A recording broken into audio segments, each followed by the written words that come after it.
Party. Amen. So, nakakatuwa po dahil sa ganitong mga pagsasama-sama fellowship, nagkaroon tayo ng mga banding, yung mga hindi natin usually nakakausap, ang hinihan lang natin, is nakakakwentuhan din natin. Kasi every Sunday, usually may mga kapatiran tayo dito na pag alam mo, ganun lang. Pero personally, yung kwentuhan nyo, yung balitaktakan nyo, hindi usual na nangyayari. So, ngayong hapon, ganito naman din sa labas, meron lang po ako meron akong pamimigay.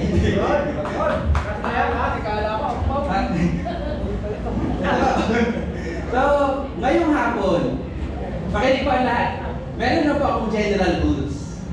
Para sa bawat isa sa atin, general rules tayo. Number 1 rule, everyone should participate sa mga games. Tayo lang naman kasi dito. So yung games natin, katulad nga sinabi ko kanina, for all ages, for all... Hindi naman. Sa kanila yun. For all ages. Mapabata, mapamatanda, nilalayuma o hindi. Pasok, may mga games tayo dito. So i-prepare talaga namin to ni Sister Ira para lahat makaparticipate. Lahat may maiuwi. Ito lang yung papangako namin. Lahat, wala lalabas kung walang bigit. Yung iwan, hindi lang bigit. Hindi, joke lang po. So yun po, magpahirap po ba? Nagkakaintindihan po tayo na lang. Number 2 sa general rule, yung mga kasama nyo sa team sa isang game, maaaring makasama nyo pa din next game or pwede din hindi. So explain ko mamaya kung paano yung ibig sabihin nito. This is to promote yung fellowship, lalo sa katamuan at kangitian nyo lang every Sunday. Ngayon yung right time para makapagkwentuhan naman kayo. So, take this opportunity na, mag-ikatin ko si Brother David. Hindi naman kami usually nakapagkwentuhan. So, ito yung time na, kumusta Brad?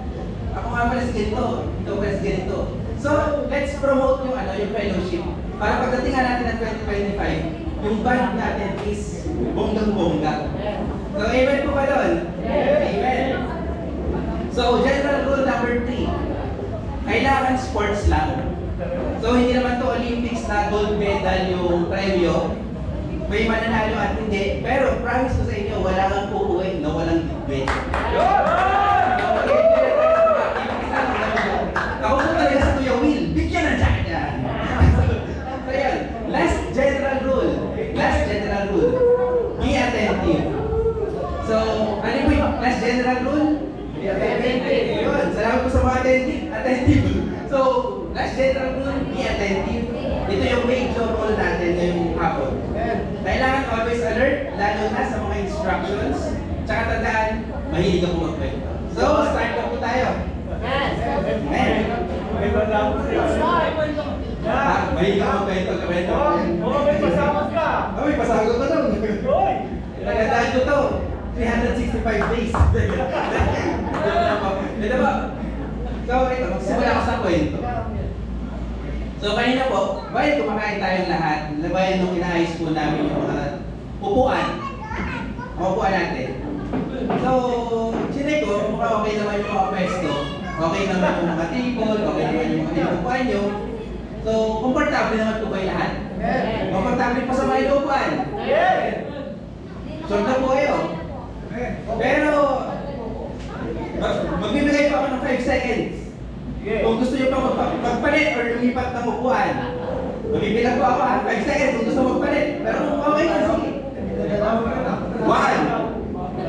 2, 3, 4, 5.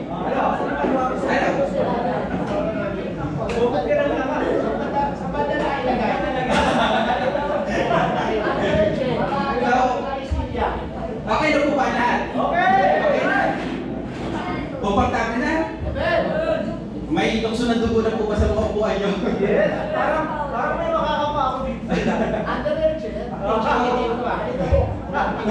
Ngayon po, pakinig sa akin kwento. May mga wise men na nakakaalam kung paano matatagpuan ang dinagdang Mesaya. Kung kaya nagtakbay sila patungong Jerusalem para maghanap dito ng gold. weird. Sa paglalakbay nila, may sinusundan sila isang bituin. Yun. At doon nila nakita ang batang si Jesus. Mula dyan sa kinauupuan nyo, Yun. bilang wise men of God, unang makakapagdala sa akin ng star may premyo! 3, 2, 1, hanap! Sige, hanapin nyo lang! Kung sino makakita ng unang star, dalit sa akin! Magkakaroon ng premyo! Magkakaroon ng premyo! Yung unang makakita ng star, hawakan! Ibigay sa akin! Ibigay sa akin! May wise man po nakahanap! Paano ba hanap? Nakita ko eh.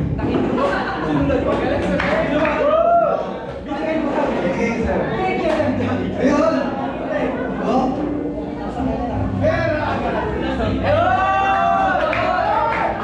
So, praise God! May isang wise man nakahanap ng star, sinundan, nagkapera! So, gising na po ba lahat? Gising na po? Congrats, Brother Ryan!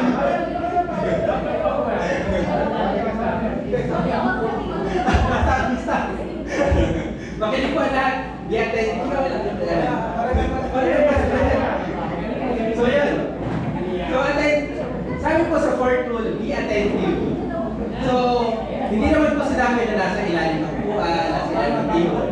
Kung sino na pa makakahanap ng star, sundan, hawakan, at iabot sa akin, at sa nangyari, ang linaw ng mata. Kailangan ako eh. So, ayun po, gising na po lahat. Shake na po lahat.